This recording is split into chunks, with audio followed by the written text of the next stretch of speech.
Hey guys, it is Dungeon Master Mark again, and want to give you guys my thoughts on what I think old school gaming is, since our RPG YouTube brigade has this whole video tag going on. And I actually made a video last night, and I went ahead and put it together. I was getting ready to upload it, and then at kind of the last moment I was like, I'm not really quite happy with what I said. And I waited overnight and I kind of thought about it, when I was working, and wrote down some notes. I went to bed, woke up this morning, and I'm like, you know what? I've got it. I've completely thought about it overnight. I listened to Artistic Souls, I listened to Dungeon Master Mark, I listened to a couple other people, and really truly, when I think of old school gaming, there's only two things you need for old school gaming.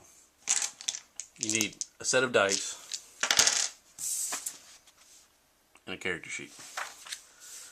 When I think of old school gaming, that's it. Obviously, I started in 2nd edition, and then I played some 1st edition. But if you look at what most of us consider old school gaming, it was very, very simple. You probably only showed up to play with a set of dice and maybe a piece of pencil and a character sheet. That was pretty much it. And the more I think about it, there's still some of that we do in our gaming today, but especially if you're playing Pathfinder, or if you're playing 4th edition, or even 3rd edition, which there's nothing wrong with any of those editions. Those editions have kind of evolved because people wanted a little bit more structured rules, which that's fine. And I think especially as players mature, it kind of gives you a way to kind of min-max your character, which I think some people like that idea of min-maxing their character and having all these options. But if you go back to like 1st edition Dungeons and Dragons, it was really simple. 1st edition, for those who've never played it before, there was no multi-classing. It was, you were a fighter, you were a cleric, you were a rogue, or you were a wizard, or you were an elf, or you were a dwarf. You weren't an elf fighter. You were either an elf or you were a fighter. And elves casted a little bit of spells, but they weren't nearly as powerful as, say, a human wizard. But they could fight a little bit also. And then same thing with a dwarf. Dwarves had certain abilities that fighters didn't have. And that's it was very, very simple. And I think that's why some companies, like Dungeon Crawl Classics, which are put out, which I believe is Goodman Games, they have some of these 1st edition quests, and I like Dungeon Crawl Classic games. They're very, very good, easy to go through quests. What some people don't realize is they actually recommend you build 4 to 6 different characters, because in a first level quest like this, you may have out of 6 characters, you might have 5 of them die. You might have all 6 of your characters die. But that was okay, because you could roleplay more than one character, because it was almost all roleplaying. You didn't have 2 or 3 pages of stats. You didn't have all these special abilities. You didn't have, actually in 1st edition, you didn't even have that big long list of skills. If you wanted to do something, you just told the DM, I'm going to search. And the DM would let you know, he would ask you, okay, what are you searching for? Where are you searching? It's not like today, if you're playing Pathfinder, I'm going to roll a perception check to see if I find anything. And in some ways, that's kind of sad that that's the route we've taken. But on the same hand, I understand. There are a lot of lazy GMs, which I'll be the first one to admit. Sometimes there's nothing better than a nice adventure with lots of box text. You can kind of breeze through it. There's not as much prep time if you're doing like a campaign as if you're doing, say, like a Pathfinder Kingmaker campaign or something of that nature. You can run through the campaign and most of your work is already done for you. Yeah, you're going to need to do a little bit of tweaking here and there. But that's kind of the difference between, early like 1st edition and, say, 3rd edition, which Pathfinder is still based off that, and then you have like your 4th edition and stuff, with all your powers, all your skill checks, and everything of that nature. Now, I do think that, when I did my previous review of the Pathfinder box set, I really like the simplistic rules of the Pathfinder box set.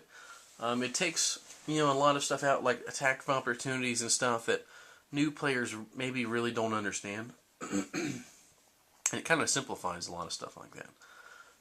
Which I think that's why there is such a draw to the simple box set, whether you have like the classic, the red box, the Pathfinder beginner box, and things of that nature. Pardon me.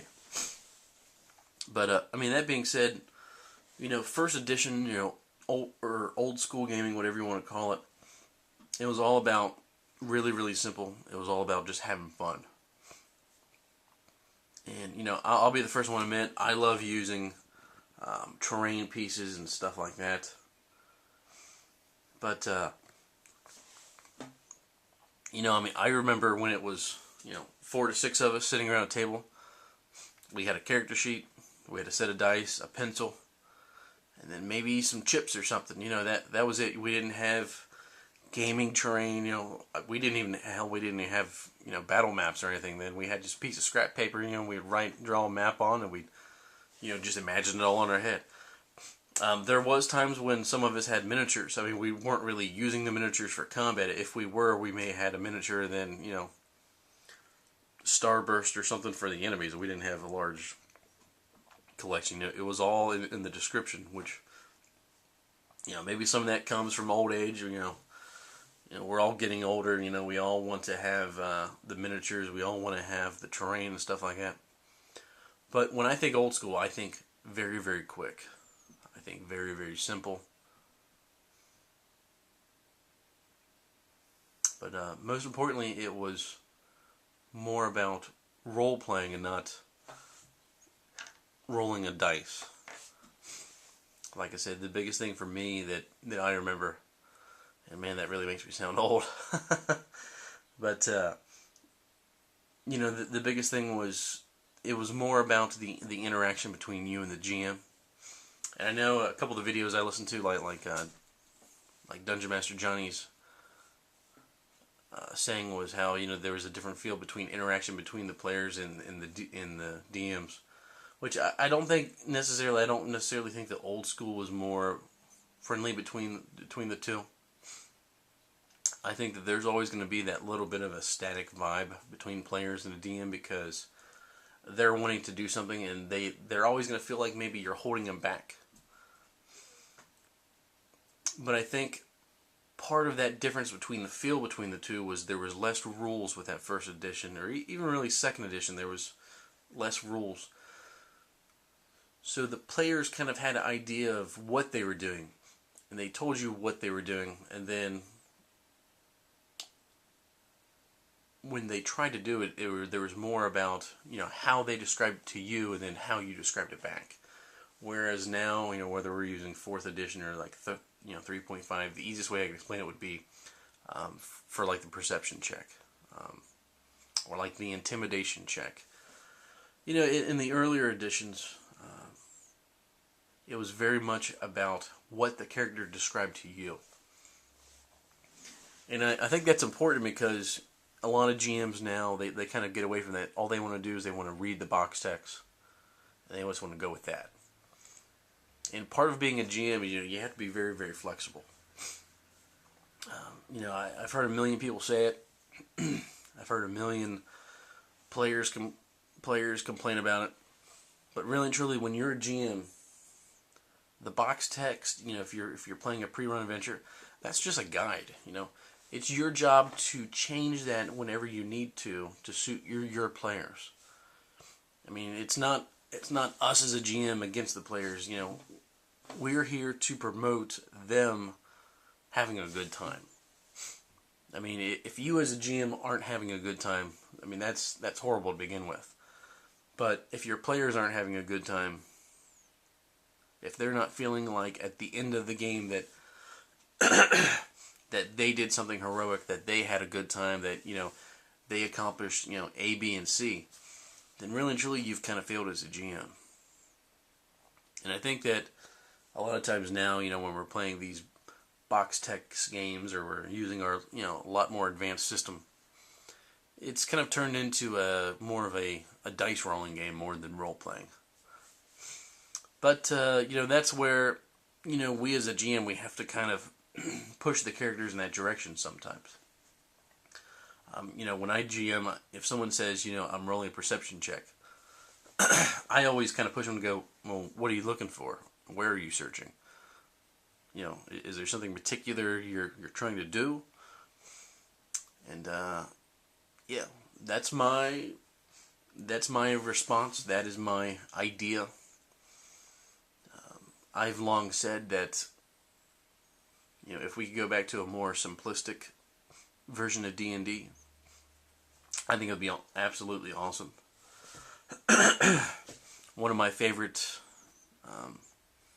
products that's came out in a while has been the Pathfinder box set, because it takes the Pathfinder core set, which I really, really like, simplifies it without making it kind of idiotic or anything like that.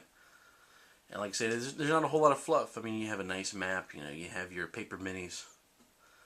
But the biggest thing is, you can have a whole table of 6 people, all in that one box. Everyone doesn't have to have players' handbooks. You don't have this huge stack of monsters manuals and stuff. And I mean, really and truly, it doesn't get any simpler than that. To me, that's what old school gaming is. So thanks for watching, guys. You guys have a nice day, a nice night. And I'm signing off. Bye-bye.